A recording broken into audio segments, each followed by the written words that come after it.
I want to share a story with you all today that I've never really shared with anyone else. It's a personal story of mine.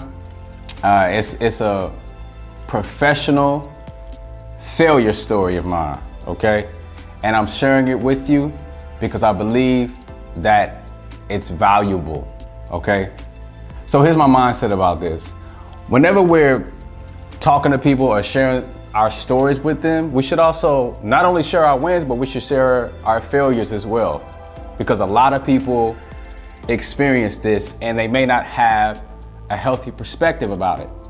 And I didn't either about it until up to 5 years ago when I experienced this, this story I'm about to share with you, right? So don't just share your wins, share your losses as well too, because it gives people value and perspective, okay? So generally, I have been a positive person, especially in my adulthood and being out on my own, you know?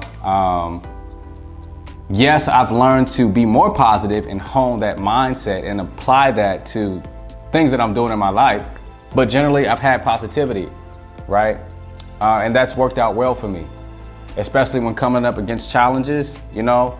Even when experiencing challenges, and though I've had fear, generally I've been okay, right? Just being positive through it and just giving it my all. That's worked out pretty well for me. However, I never really had a way of dealing with failure. I actually had a real fear of failure, right? My way of dealing with failure was just to avoid it altogether. So if I was given something to do and I was coming up against a challenge or something like that, I would give extra time to preparation. And therefore, if I had just done that and put my best foot forward and you know, given extra time to preparation, I wouldn't fail. I wouldn't experience that, right?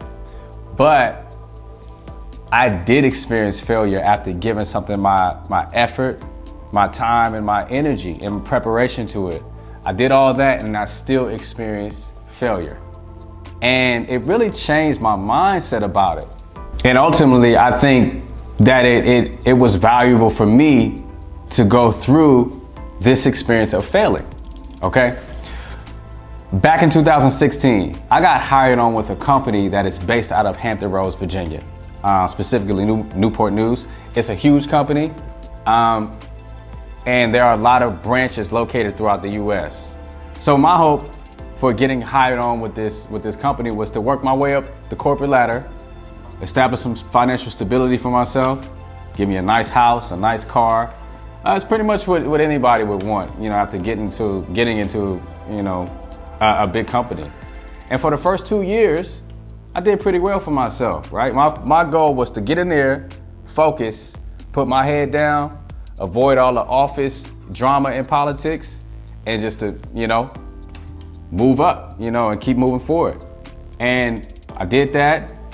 And I established a good reputation for myself, right? So through doing that and doing the work and staying focused, I got an opportunity to interview for an internship. And this internship was supposed to land me a management position, right?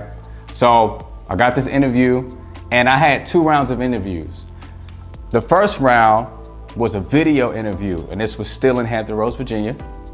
I did pretty well. I had never done a video interview before, but I did well, right? I gave extra time to preparations and thought about the things that they might, you know, ask, and I was fully prepared and confident. So I successfully completed that interview and I went on to the second round of interviews. The second round of interviews was located in Houston, Texas. Now this was a really exciting time for me, guys. I had never been to Texas. This was an opportunity for me to travel outside of Virginia.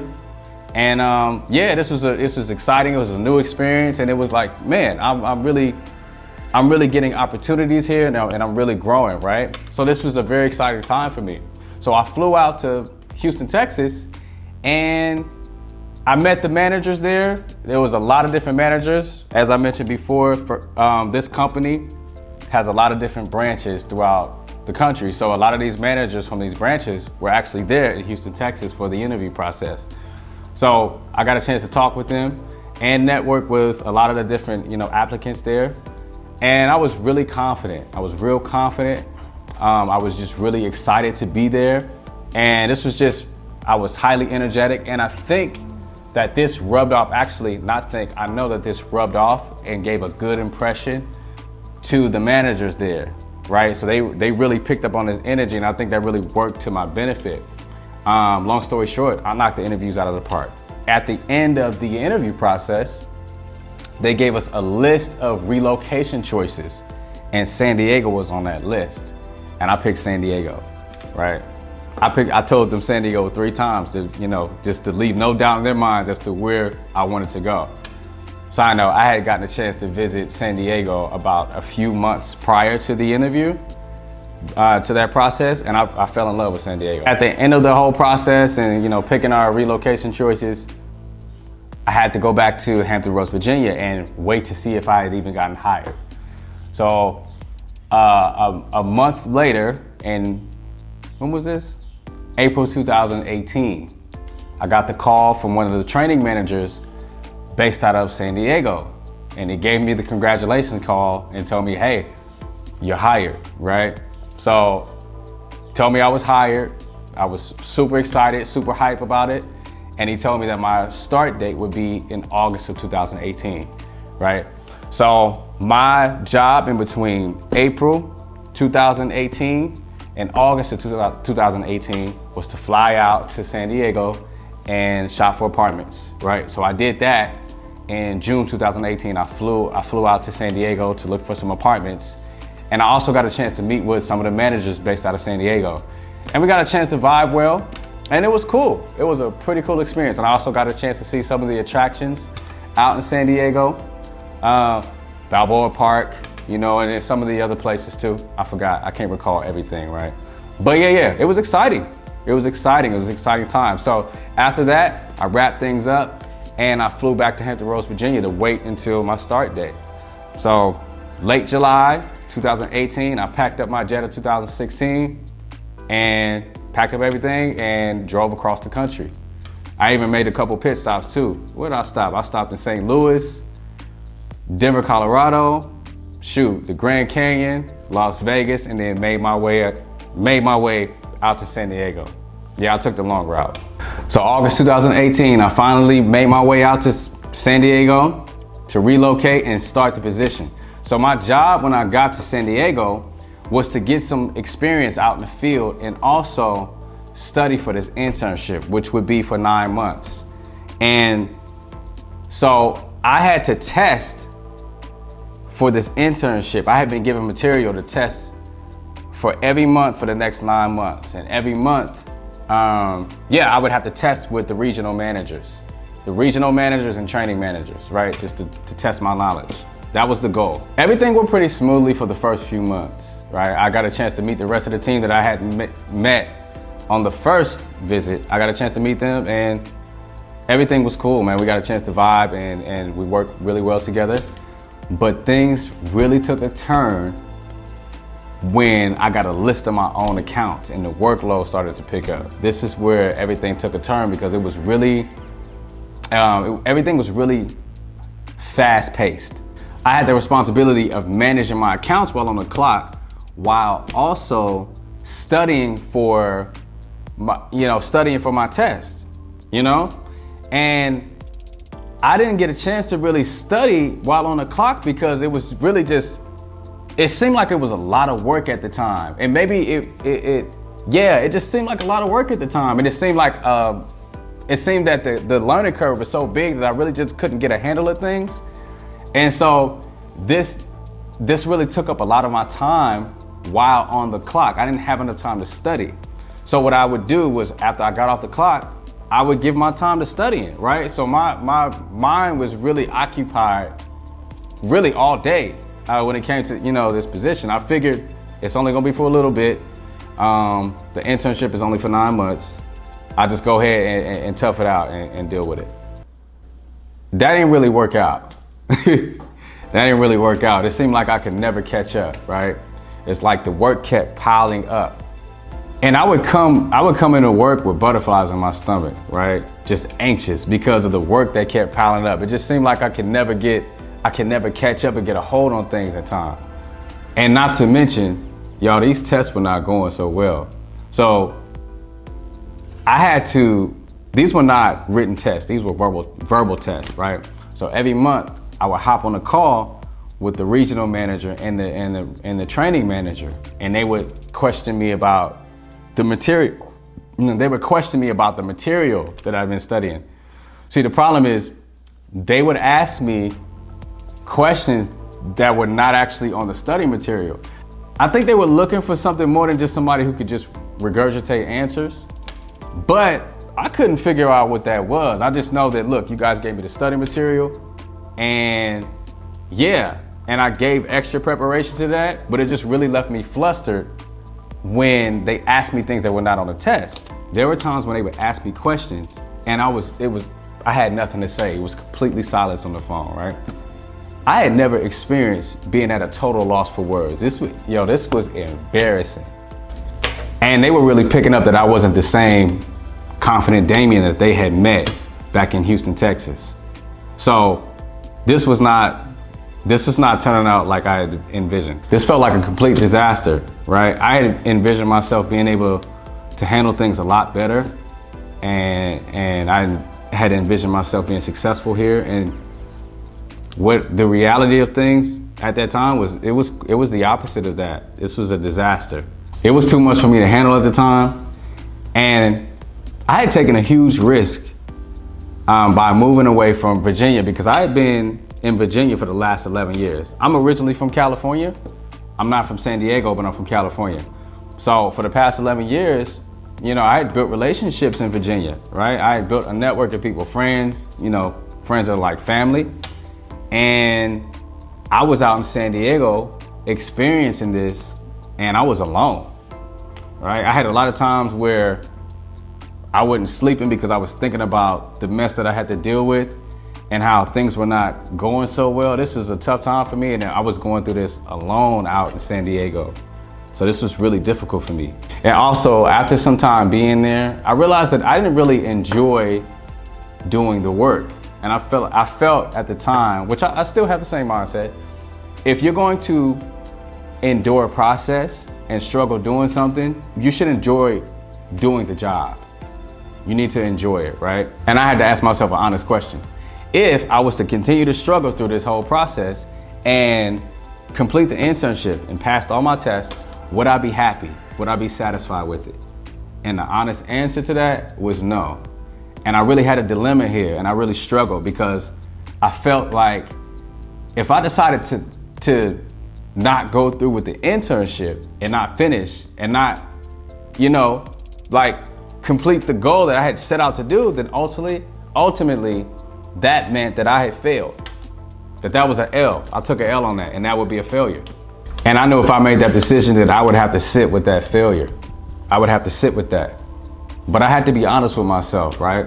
I had to be honest with myself. I knew that this wasn't for me, that this wasn't ultimately something that was going to satisfy me in the long run. So I had a conversation with the manager at the branch, and I let her know, hey, I'm deciding to not go through with the program. Now, at the time, I really couldn't give myself the credit, right? Back then, I had the ability to really see years down the line and really envision myself being there and not being satisfied with the position and the work, and just staying there and trying to do it for some financial stability. I wasn't cool with that. I wasn't cool with that, right? I had the ability to really see that path, and I chose to pivot and change positions, right?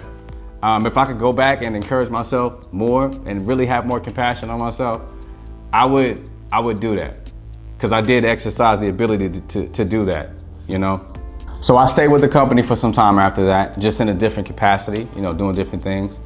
But I also poured into my own personal growth during that time period, read a lot of books, poured into my mental health, continued to stay in the gym, exercise.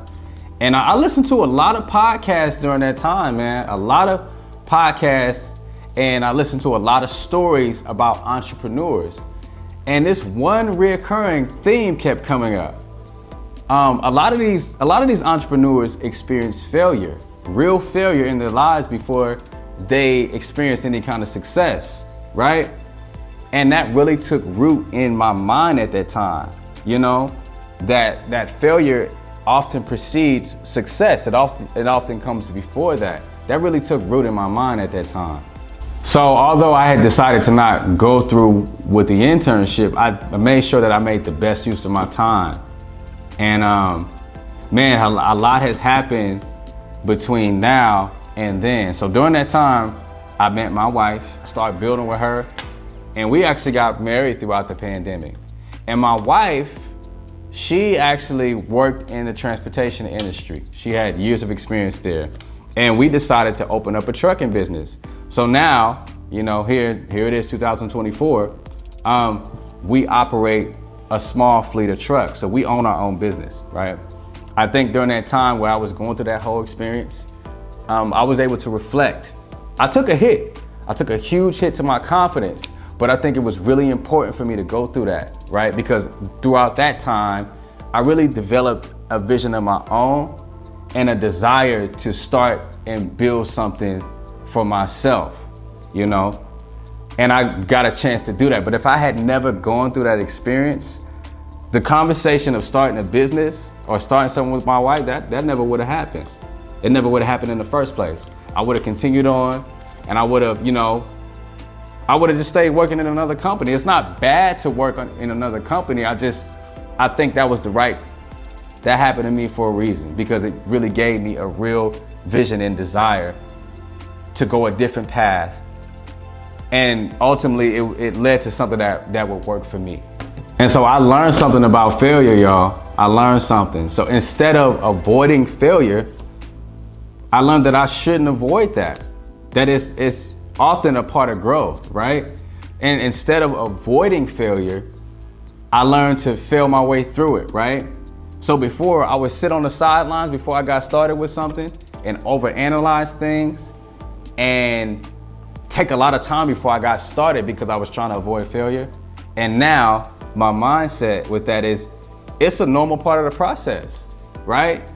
So really, my mindset is really to just jump into things and learn through failure, right? And I expect things to be a mess in the beginning. It's the same thing I tell you guys, right? I tell you guys things about failure through my own experience. I'm not just telling you things just because I think it sounds good.